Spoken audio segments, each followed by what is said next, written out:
계속해서 대구 경북 소식 전해드리겠습니다.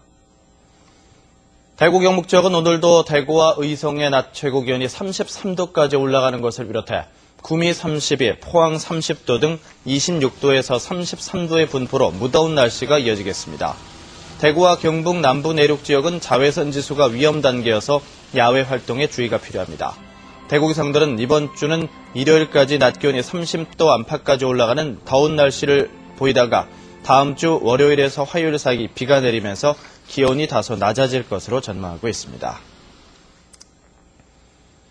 신장투석 환자들에게 금품을 주고 치료를 받도록 유도한 병원 사무장이 검찰에 구속 기소됐습니다. 신장투석 환자의 진료 수가가 높다는 점을 이용한 것으로 3년 만에 30억 원을 챙긴 것으로 드러났습니다. 금교신 기자가 취재했습니다. 검찰에 구속 기소된 신장투석병원 사무장 54살 김모 씨가 돈을 주고 환자를 끌어모은 것은 지난 2009년 11월부터입니다. 최근까지 2,800여 명의 환자에게 차비와 다른 환자 소개비 등으로 4억 6천만 원을 줬고 3만 1천여 명의 환자에게는 진료비 5억여 원을 받지 않았습니다. 신장투석 환자의 진료 수가가 높아 이렇게 하고도 환자를 유인하는 게 이득이 되기 때문입니다.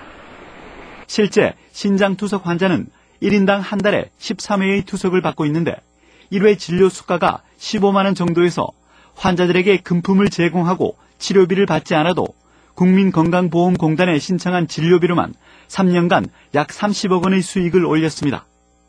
환자들 역시 전체 진료비의 20% 정도를 이익으로 보게 돼 양쪽의 이해관계가 맞아떨어진 것입니다. 이런 무분별한 위법 행위로 인해서 국민건강보험공단에 거대한 피해를 입히고 또 의료 수가가 높아짐으로써 국민들에게 불편을 주고 있습니다. 김 씨는 또 이런 비리를 은폐하기 위해 지난 2년 동안 직접 의사 3명을 고용한 뒤 의사 명의로 병원을 운영하면서 각종 불법의 방패막이로 삼은 혐의도 받고 있습니다. 검찰은 다른 투석 병원들도 불법으로 환자를 유인하는 사례가 많을 것으로 보고 수사를 확대하고 있습니다.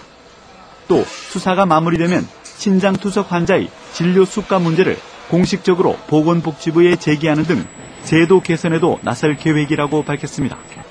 MBC 뉴스 금교신입니다. 대구 동구 의정동의회는 오늘 오후 동구 보건소 대강당에서 지역 기초의원, 기초단체장, 구민 등 400여 명이 참석한 가운데 기초의원 정당공천제 폐지 결의대회를 엽니다. 오늘 결의대회에서 참가자들은 정당공천제 도입으로 지방자치가 중앙정치에 예속돼 중립성과 합리성을 상실한 위기 상황에서 여야가 지난 대선 공약으로 내세웠던 기초의원에 대한 정당공천제 폐지를 즉시 실시할 것을 촉구하는 결의문을 채택할 예정입니다. 오늘 저녁 안동에서 열리는 전국 생활체육대축전 개막식이 인터넷 포털 사이트 다음을 통해 생중계됩니다.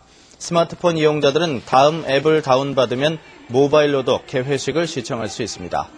오늘 저녁 6시 30분부터 2시간 동안 다음 미디어로 중계되는 개회식에서는 식전 행사로 17개 시도의 깃발 퍼포먼스와 안동 차전놀이가 이어지고 개회 선언과 함께 17개 시도 선수단의 화합애불 점화, 그리고 가수들의 공연 등으로 진행됩니다.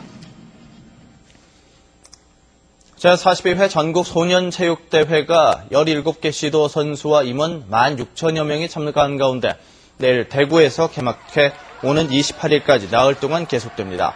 이번 대회는 전국 소년체전 사상 처음으로 해외 동포 자녀 선수단을 공식 초청해 축구 경기를 할 예정입니다. 대구시는 대회를 차질 없이 치르기 위해 각 경기장과 시도 선수단 숙소까지 담당 공무원을 배치하는 한편 경기단체 임원, 자원봉사자도 현장에 투입해 불편함이 없도록 할 계획입니다.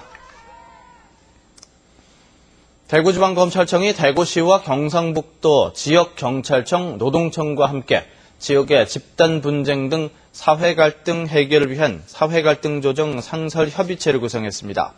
협의체는 매월 한 차례 회의를 열어 참여기관별 사전 모니터링 시스템으로 취합 분석한 자료를 공유하는 등 상시적인 협력 체계를 갖추고 불법 집단 행동은 단계별 대응 체계를 만들어 공동 대응할 방침입니다. 대구지방공정거래사무소는 요금 체계와 환불 규정을 알리지 않은 산후조리원 5곳과 헬스장 4곳에 모두 900만 원의 과태료를 물렸습니다. 이번에 적발된 5곳의 산후조리원은 요금 체계와 환불 기준을 알리지 않았고 4개 헬스장은 환불 기준을 영업장에 게시하지 않았습니다. 제2작전사령부는 검정고시 응시를 희망하는 병사들을 위해 지난 2월 문을 연 무열학교 입학생 16명이 2달 만인 지난 4월에 치러진 대입검정고시에서 전원이 합격해 오늘 오후 졸업식을 치른다고 밝혔습니다. 제2작전사령부는 무열학교의 성과가 좋은 만큼 앞으로 지역 주민들에게도 교육의 기회를 줄 계획이라고 밝혔습니다.